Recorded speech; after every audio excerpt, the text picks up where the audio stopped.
नमस्कार दोस्तों, आप देख रहे हैं एनआरएन न्यूज और मैं हूं मोहित।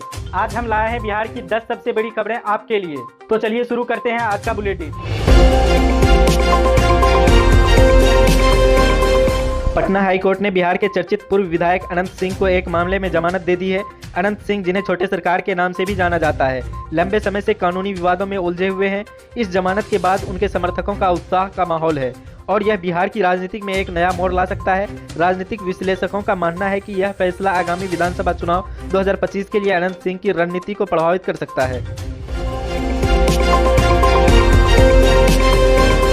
राष्ट्रीय जनता दल यानी राजद के नेता तेजस्वी यादव विशेष गहन पुनरीक्षण SIR प्रक्रिया को लेकर चुनाव आयोग पर तीखा हमला बोला है। तेजस्वी ने आरोप लगाया कि वोटर लिस्ट में बड़े पैमाने पर गड़बड़ी हो रही है, जिससे कई पात्र मतदाताओं के नाम हटाए जा रहे हैं।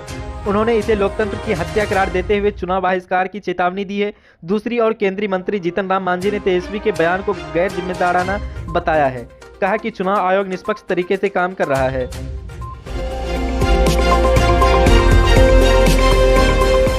प्रधानमंत्री नरेंद्र मोदी के हाल के मोतिहारी दौरे के बाद बिहार में विकास कार्यों की गति मिली है। 7200 करोड़ रुपए की परियोजनाओं का शुभारंभ किया गया है, जिसमें स्वास्थ्य, शिक्षा और ग्रामीण विकास से जुड़ी योजनाएं शामिल है। हालांकि विपक्षी नेता मनोज झा ने इन योजनाओं को चुनावी जुमला करार दिया है। यह परियोजना बिहार के ग्रामीण और शहरी क्षेत्रों के बुनियादी ढांचे को मजबूत करने की दिशा में महत्वपूर्ण कदम मानी जा रही है।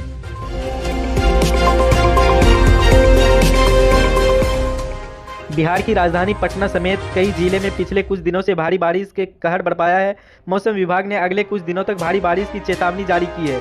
पटना में जल जमाव की समस्या फिर से उभर गई है, जिससे स्थानीय लोगों में नाराजगी है। विपक्ष ने नीतीश सरकार पर जल निकासी व्यवस्था में सुधार न करने का आरोप लगाया है। प्रशासन ने जल जमाव से निपटाने के लिए आपातकालीन उपाय शुरू किए हैं।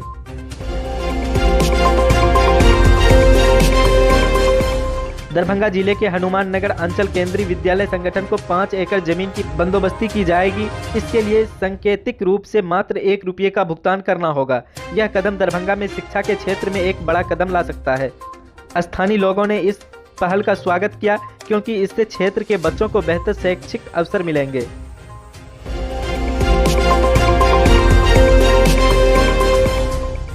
मुजफ्फरपुर के वीरपुर गांव में 90 वर्षीय राजनारायण ठाकुर ने अपने बेटे पर गंभीर आरोप लगाए हैं। उन्होंने जिला अधिकारी से शिकायत की है कि उनके बेटे ने उन्हें मृत बनाकर उनकी जमीन बेच दी। इस मामले ने स्थानीय प्रशासन को हिलाकर रख दिया है और जांच के आदेश दिए हैं। यह घटना बिहार में बढ़ती संपत्ति विवादों की ओर इशारा करती है। राजद नेता तेजस्वी यादव का गोपालगंज के बैकुंठपुर प्रखंड में बहन सम्मान कार्यक्रम के दौरान भव्य स्वागत किया गया। सैकड़ों महिलाओं ने उन्हें राखी बांधी और आशीर्वाद दिया। तेजस्वी ने कहा कि यह प्यार और समर्थन में ही उन्हें जनसेवा की प्रेरणा देता है। यह योजना बिहार विधानसभा चुनाव से पहले राजद की जनसंपर्क रणनीति का हिस्सा माना जा रहा है।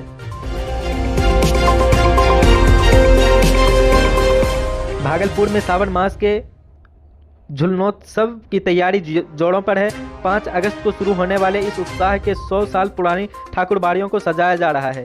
यह धार्मिक आयोग भागलपुर की सांस्कृतिक विरासत को दर्शाता है और बड़ी संख्या में श्रद्धालु इसमें शामिल होंगे। मुंगेर जिले में 16 अगस्त से वंदे भारत एक्सप्रेस का परिचालन शुरू होगा।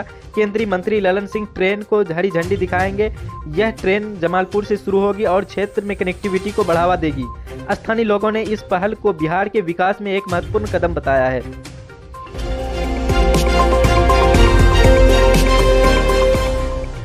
विकासशील इंसान पार्टी यानी VIP के नेता मुकेश सहनी मछुआरा दिवस पर मछुआरों के लिए बड़ी घोषणा की।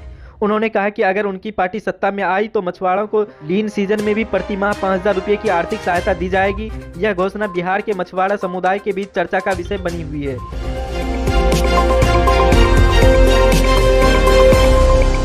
दोस्तों, अगर आपको हमारा यह अपडेट पसंद आया तो चैनल को सब्सक्राइब करें, वीडियो को लाइक करें और कमेंट में अपनी राय जरूर दें। फिर मिलते हैं कल की बड़ी खबरों के साथ। तब तक के लिए जय बिहार।